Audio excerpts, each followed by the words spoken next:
Hi అండి. పిల్లలకి ఎంతగానో ఇష్టమైన చికెన్ జాయింట్ ఫ్రై అయితే చేసుకుందాం.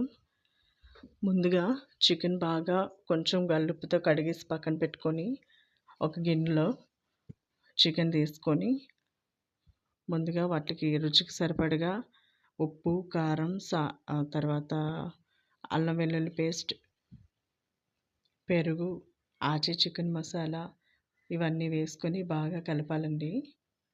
ఇవి అలా బాగా అంటే మన చికెన్ జాయింట్‌కి డాట్స్ ఉంటాయి కదా! డాట్స్ లోపలికి వెళ్ళినట్టుగా కూడా అలా బాగా కలుపుకోవాలి.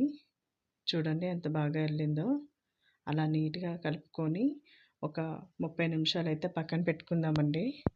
ఇప్పుడు ఒక మట్టి పాత్ర మాకు సంతలో దొరుకుతాయండి ఇలాంటివి. మీకు కూడా దగ్గరలో దొరికితే తెచ్చుకొని ఇలా ట్రై చేయండి ఒకసారి. దీని మీద ఈ పాత్ర మీద మనం వంట చేసేటప్పుడు ఆయిల్ ఎక్కువ పట్టదండి. ఆరోగ్యానికి కూడా చాలా మంచిది. కాకపోతే ఇవి జాగ్రత్తగా వాడుకోవాలి. లేదంటే ఇట్టే పగిలిపోతాయి. ఇప్పుడు మనం ఈ పానుకు సరిపడగా ఇవి జాయింట్లు కుక్ అయినట్టు ఇలా నిదానంగా అలా పేర్చేద్దామండి.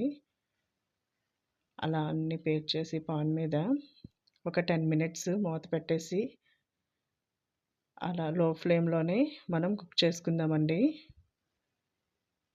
అలా మొత్తం అయిన తర్వాత మనం ఏదైనా ఒక మట్టి గిన్నెలో చేయడం అనేది వంట చాలా బావుంటది. టేస్ట్ చాలా బావుంటదండి. ఒకసారి మీరు కూడా ట్రై చేయండి. 10 మినిట్స్ తర్వాత ఒకసారి ఇలా మూత తీసి చూస్తే ఇలా కుక్ అయిందండి. అలా మళ్ళీ ఇవన్నీ బాగా రివర్స్ చేస్తాం కదా! అలా ఒకటి ఒకటి అలా మళ్ళీ మూత పెట్టేసి ఒక 5 మినిట్స్‌కి మనం ఇలాగా చేస్తూ ఉండాలండి. చేస్తూ ఉంటే ఆల్మోస్ట్ కుక్ అయిపోయిందండి. కొత్తిమీర వేసుకొని పిల్లలకి ఎంతో ఇష్టమైన జాయింట్ ఫ్రై రెడీ అయిపోయింది. మీరు కూడా ఇలా ట్రై చేయండి. Thank you.